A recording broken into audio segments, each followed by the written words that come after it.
Yeah, Paula Gloria is an entrepreneur, for short, an environmentalist, also a communicator extraordinaire, as you will hear, a futurist. I thought futurist was a good word for you, because you certainly are projecting in how things relate, and that's incredible.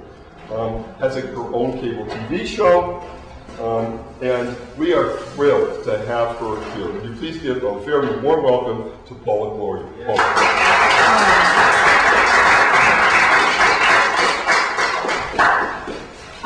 Thank you very much for coming. I am so excited about this event because it's so close to my heart for so many reasons. One is that today we're not going to just listen to one person speak, but we're going to become involved in a new paradigm, and the new paradigm is that of citizen journalism. Has anybody heard this term, citizen journalism? Okay, it's different than civic journalism, which is about what's going on in our civic affairs, written by an expert that's gone to school and studied journalism and is specialized in civic affairs. This means any citizen in the country is qualified to be a journalist, to report. And this is something really extraordinary. And the extraordinary opportunity is because of the internet. So I'll just briefly sketch you through my history, how I got to this point. And Sean told me I could talk about whatever I wanted, but you said you want to stay close to the ET phenomenon. So after I give a brief introduction of how I got here, then I'll tell you my little UFO story, because I think it is important to honor those areas of inspiration that we get our energy from, even though it might not be socially acceptable. And in any case, I'm a public access producer, public access television, and I started in 1998 with a show called The Whole Tooth. And The Whole Tooth was really the result of a lot of information I gained about root canals in dealing with my own root canal issue. I started to learn about studies that were suppressed in the 30s and how the teeth are connected to different parts in the body. And also each tooth is like an antenna for different organs in the body. And at that time, my boyfriend was an acupuncturist and he was a public access producer. So I will mention acupuncture shortly too, because that will relate. So in any case, when you start to disturb teeth, because they're antenna to different organs, you're affecting different organs in the body. And there's a cycle that's coming along here, because I'll show. So after 2 years of having the show, The Whole Tooth, I went to India for 4 years. I didn't intend to go to India for 4 years. I went because a master had told me that in order to do the types of things I was trying to do with my charity, which essentially is raising positivity, it's a phenomenon of nature that if you raise positivity, you're going to have to deal with negativity. And so he felt it was time that I and others in the West learned about the Shakti, or the power behind what most of the gurus were bringing from India. So many people could enjoy the darshan, or the particular flavor of Shakti that different lineages would bring through. My tradition had been with Maharishi Mahesh Yogi. There's also the Muktananda thread. Then there's... Can I speak a little louder? Could you sit closer? Because it's hard for me to... Okay. So then there is the Muktananda tradition, then there's the Rajneesh tradition. And as you become more familiar with the mechanism of the Divine Mother, which is what this young miracle-producing master was trying to show me, the Divine Mother is about the 5 elements: earth, air, fire, water, and ether, or have you heard the 5 elements with different systems?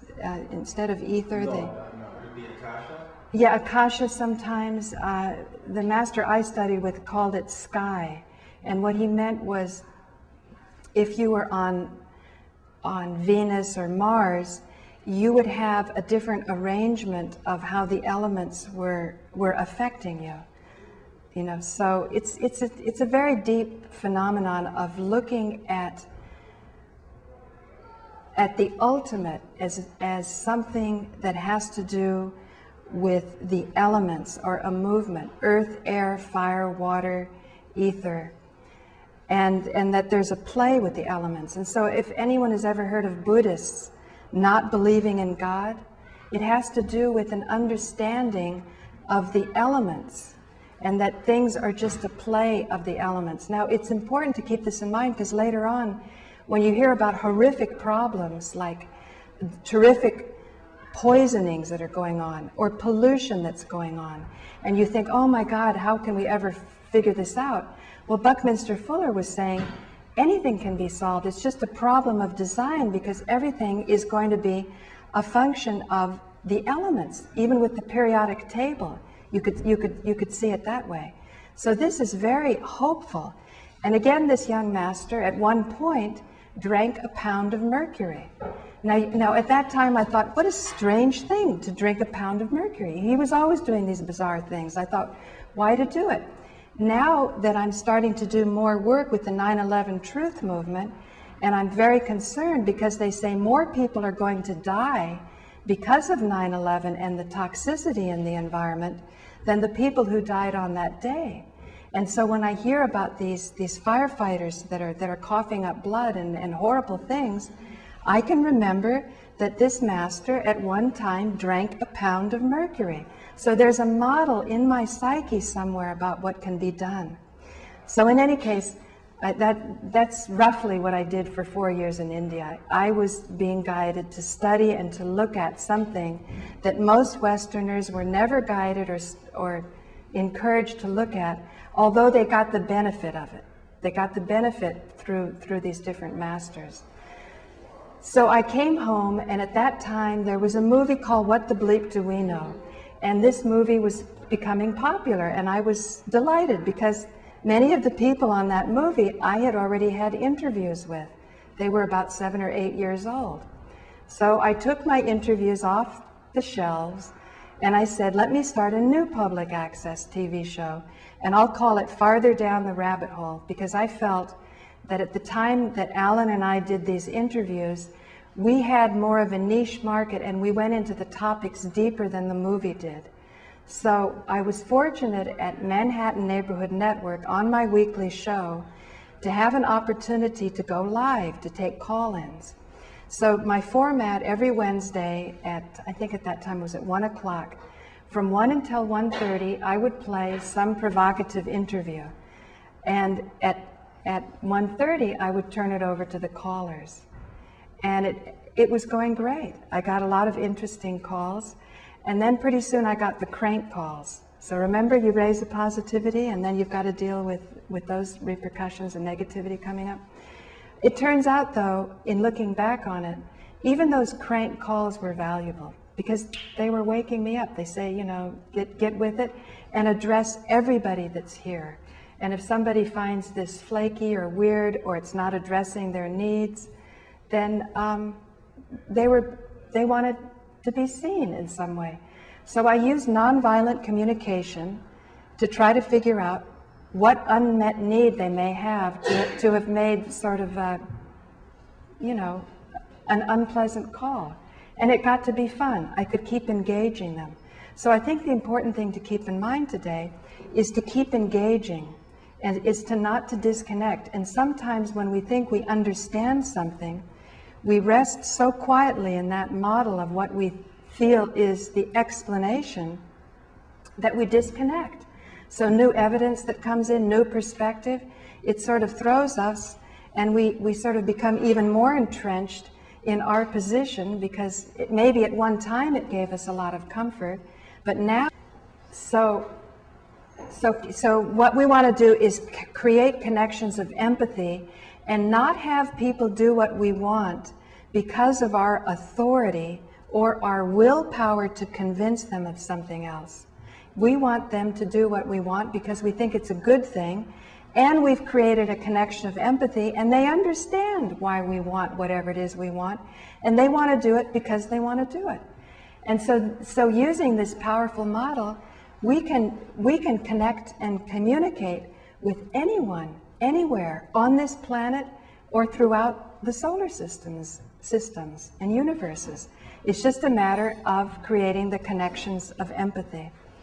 So I put this down, internet and cable. What I'm dealing with right now is cable television, and I'm saying that that's something that New Yorkers have available to them, because when the cable operators came in return for being able to lay the cable under Manhattan, they gave back to the community public access television, because they're using property that is common to all of us. And that's what cable is about. And so I call that the earth element. So when I'm broadcasting on Manhattan Neighborhood Network, I'm broadcasting through the ground. But when I go out over the internet, that's something I'm doing over the air. And so that's something we can start dealing with a little bit later. So that's my two shows, The Whole Tooth and then Farther Down the Rabbit Hole. And then citizen journalism, we're pretty soon going to turn this over. I'm going to introduce a few more provocative topics and then see what you think about it. And in the next week, I will put up what we create on Manhattan Neighborhood Network. It'll be streamed live as it's playing in Manhattan all over the world. And then I'll archive it on YouTube. So that's a way of showing how the elements can work together so we can communicate and be heard. Now, getting back to nonviolent communication and how well you can use it to communicate with everyone, oftentimes there's a feeling that, oh, I'm not very powerful. How can my little voice be heard with somebody who's very powerful? Again, it's just finding the connection point to create the empathy, and then share what your feelings are and your needs are. And upon making that connection, instead of judgment, blame, criticism, you are going to find that who you're trying to communicate with will be more than eager to hear what you're all about, because you're going to make their life richer, more interesting, more meaningful. So even though we seem to have institutions that are out of control with power, you know, institutions like NASA, institutions like the corporate media, institutions like the oil companies. But again, breaking it down to these principles of the elements, principles of nonviolent communication, and knowing that once we're willing to be in touch with our feelings first, because a lot of times when we're frustrated about what's going on, we're not really in touch with what's going on with ourselves. And if we're not in touch with what's going on with ourselves, my gosh, how hard is it going to be for somebody else to figure it out if we haven't figured it out first? So now for my UFO story. Alan Steinfeld is an acupuncturist, and when I first met him, he gave me an acupuncture session. And how many people have had acupuncture? Okay, not too many have had acupuncture. Okay, so I guess you'll have to trust me on this one then. Under the hand of a really good acupuncturist, your meridians can be activated in such a way you can go into a hyper state of awareness. Now, the first time I noticed this was when I was having a session, and I was so relaxed. Now, when you feel relaxed and peaceful, it's a normal state, so you're not aware of being in any hyper state. I mean, maybe even hyper state isn't the right word, but what I noticed at this time was the acupuncturist had the needles in me, and he walked over and he was talking to my sister, who was, she's very sharp about figuring out what needs to be done better in the environment. You know, it can sound like complaining, and you can get reactive towards it. I was listening to her in a completely different way. The way the information was rolling through, I was aware of it, but I wasn't, I guess you'd say I wasn't judging it. I was totally observing what was happening. And it was an astonishing state to be in. So years later, when Alan did the acupuncture session, I found myself on a table being operated on by these beings with those big eyes. And I was aware that this had happened many times before, particularly in my childhood. And as the experience started to sort of escalate into deeper levels of awareness, as these beings were appearing around my body, I realized that they were operating under the same benevolent force of evolution that I was. In other words, they were just curious about how things ticked. And all of a sudden, I could connect with all the UFO people. Before that happened, Alan would want me to see Bud Hopkins and stuff. I said, oh, I'm not interested in that. It just doesn't make any sense. But this experience came to me at a certain time that it instantly gave me connection with the UFO community. And also, it gave me the ability to add something to it, because I realized this was not something that we should be fearful about. Now, I'm not by any means saying we shouldn't be highly discriminative about what's going on. When my mother found out I was involved in the 9/11 Truth Movement and how the World Trade Center buildings came down, it took her a while for that to sink in. By the time it sunk in, I had already left California. So she left a message on my answering machine, and I knew where her concern was coming from. And she said, I want you to meditate more. She goes, you're not in a company of meditators, and that would be very good. And then she goes, and oh yes, and forgive the guys that did the 911. That would be a good thing. And then I thought, I was a little irritated by the message. But then I realized, a mother knows best. It's no accident you had the mother that you had. So I realized that certainly compassion is good. Of course you want to forgive. But I realized I'm on the path that I want to know exactly what it is that I'm forgiving. So I want to know. I want to understand. Now, when knowledge starts coming, knowledge is a responsibility. So I often tell my viewers, if you start to notice that you're feeling a little stressed out, a little upset, a little angry, a little depressed, maybe you're in despair, maybe sort of slack off the stream of knowledge that you're feeding from. Not to say that it's right or wrong, not to leave it because it's wrong, because it's producing that effect on you, but because you need to balance yourselves a little more so that when you get more information, because you obviously want more, you don't want to just cut off at, well, this is all I want. You know, life keeps growing. But you want to make sure that you're assimilating it in such a way that everything in your life is flourishing, that your relationships are flourishing, that you feel comfortable about your career, that you're appreciative about the sun coming up, that you feel gratitude. Yes, be aware of all the toxicity in the environment, and be aware of, the hormones they're putting in foods and the genetic engineering. But at the same time, always be aware of the gratitude that you're here to be aware of it. That's a gift. Where did that come from? Search in that direction. And I say, for me, riding my bicycle is a huge balancer. When I go around Manhattan, and I mean, it's not an accident that this city was built up in this configuration of earth, air, fire, water, and sky. And so that's a good point about staying balanced, particularly in fields like this with UFO studies. There can be a lot of fear and a lot of trepidation, and it's not to say that I haven't known great fear.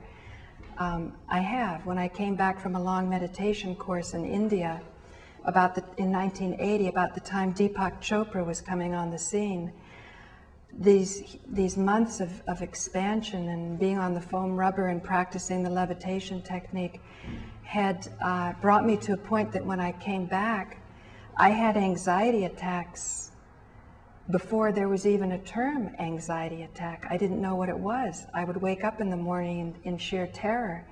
It was so bad I hated to go to sleep at night because I knew I had to go through that process. Many, many years later, when I went and studied in the south of India, and witnessed some of these extraordinary miracles, one of them I noticed that transition between waking and sleeping, I didn't have those anxiety attacks, or I could see I was in that direction. So as strange as these manifestations were that this young master was doing, I realized there was something practical to it. So that's another thing I would throw out before we open up the discussion, is to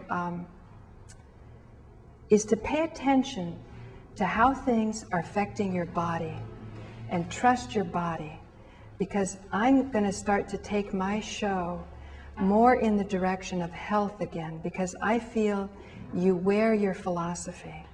And again, when I had the whole tooth, I noticed that you had dentists that were 90 years old that were handling mercury all of their 50 professional years, and they were lucid and clear, so the mercury toxicity wasn't there. On the other hand, clearly you'd remove mercury from the mouths of people with cancer and they would recover, you know. So root canals that were removed, people who had rheumatism, it could go away. On the other hand, people could have a mouthful of root canals and it was okay. So, you know, there's so many different explanations. But pay attention to your body, because it's just an enormous gift. And I feel so honored to be standing in front of so many of them right now. So thank you. Yeah. Oh yeah, one last thing I'd like to say. On the 17th of May at 7 o'clock on 43rd Avenue and number 4 43rd Avenue, I'm going to be bringing the Internet Skeptic from Ohio. I met him in Dayton, Ohio, because I was very intrigued. He was answering a prayer of mine for months, which was to explain the science behind global warming. And I took my camera, I went out there, and he gave a beautiful, beautiful explanation of global non-warming, or you know, he was using the same studies that Al Gore was referring to, but he was coming to very, very different conclusions. And every time he would make a presentation, he would invite the people at the bird study, the bird polar study, because it's those studies originate from Ohio. It wasn't Dayton, Ohio, where the university was. And so I'm going to be bringing him here. I'm going to be videotaping it. I'm going to be putting it up, obviously, in my show on YouTube and getting discussions about it. But I think I just saw the global warming swindle. You must have seen that. You haven't seen that yet? I saw that at Warren Street yesterday, the new 9/11 truth movement that sort of splintered off. They want to be going not so much in a direction of, I guess, accountability, but more in a direction of looking at the research. They showed it, and it was something that the BBC has done. So you had all of these different experts talking about how the science has been stymied for a long time and how powerful these institutions are. But again, keeping in mind how powerful our awareness is and our ability to use our awareness, we can come together and you know, create some momentum to give clarity in this direction. Okay, youtube.com/Paula Gloria. But I want to call to your attention that YouTube will probably not be free in the future. And that's when I'm going to make a jump. So sort of stay posted for that. But I'll keep posting so you'll know where to go. Great. I was wondering if going to India made you this calm, because I know that you're so calm and relaxed and nothing. Like, did going to India for 4 years do that? What were you like before going? I'm very interested in that. I can't ask Jennifer because she didn't know me then. I met Jennifer in India. I did transcendental meditation. I got initiated when I was at UC Santa Cruz. That was sort of a hippie college. Remember Timothy Leary? That was the big dream of everybody on the East Coast. Let's go to California and create our own university. So I went to a girls' school. I graduated in '69. And somewhere in 1970, 71, I guess we could cut this out of the Like I'll edit this. Oh, I hate to edit. I just hate to edit. No, don't stop the camera. I know I'm about transparency. By the way, if you come onto YouTube and you leave a comment, know that that comment's going to stay there. I don't care what your comment is. Your comments stay, because I have learned. I mean, one person said, "I wish that woman would shut the hell up." She got me to look at something, spend 10 more hours reposting. I sent her an email and said, "I'm the one you said to shut the hell up." She looked at what I did and she subscribed to me and she thanked me. She said, "I never would have done what you did." But I paid attention to her, you know, because I figured for every comment you have, that must represent hundreds of people who are too shy to say it, you know. So basically, That's the outlook I'm talking about. yeah, so basically a joint was going around in the college room, and one person didn't take it, you know, and I thought, how rude, you know, you're not part of the community here.